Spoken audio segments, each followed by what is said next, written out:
One of the biggest Roblox controversies right now isn't about a game, a creator, or even a feature. It's about who can actually play new Roblox games.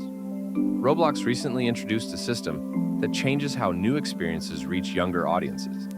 Instead of immediately becoming available to everyone, new games are first shown primarily to age-verified users aged 16 and over. Roblox then evaluates how those users interact with the game before deciding whether it can be made available to all ages. According to Roblox, a game typically needs 500 unique plays from what it calls highly engaged, age-verified 16-plus users within a 60-day period before it can qualify for wider access. The goal, according to Roblox, is safety. The company says it wants real player data, moderation reports, and engagement information before exposing new experiences to younger users. Roblox argues this helps identify problematic games earlier and creates a safer environment for children on the platform. But many developers aren't convinced. Almost immediately after the announcement, criticism started appearing across the developer forum, Reddit, and social media. The biggest complaint is that many developers build games specifically for younger audiences.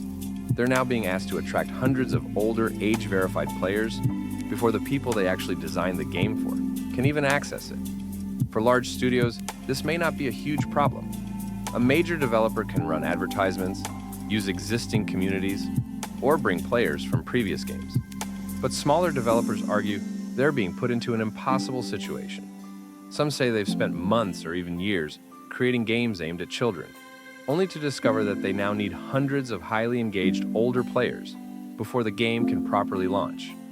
One of the biggest sources of frustration is the phrase highly engaged.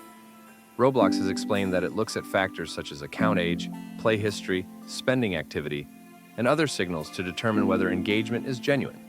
However, many developers say the system still feels unclear, making it difficult to know exactly how close they are to reaching the requirement. Some developers claim they've already spent money on advertising campaigns and received thousands of visits while still making very little progress toward the threshold. Others argue that Roblox's advertising tools don't even make it easy to specifically target the exact audience needed for qualification. Supporters of the update see things differently. They argue that Roblox has been under increasing pressure to improve child safety, age verification, and content moderation over the last few years. From that perspective, requiring games to prove themselves before reaching younger audiences makes sense. The criticism, however, is that safety and discoverability are now colliding.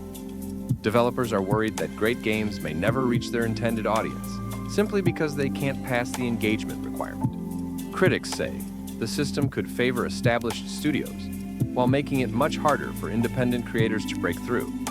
Right now, Roblox appears committed to the policy, and there has been no indication that the 500-player requirement will be removed. But with developer complaints continuing to grow, many creators are watching closely to see whether Roblox adjusts the system in the coming months. For some developers, this is a necessary safety update. For others, it could become one of the biggest barriers to launching a successful Roblox game. And that debate is only just beginning.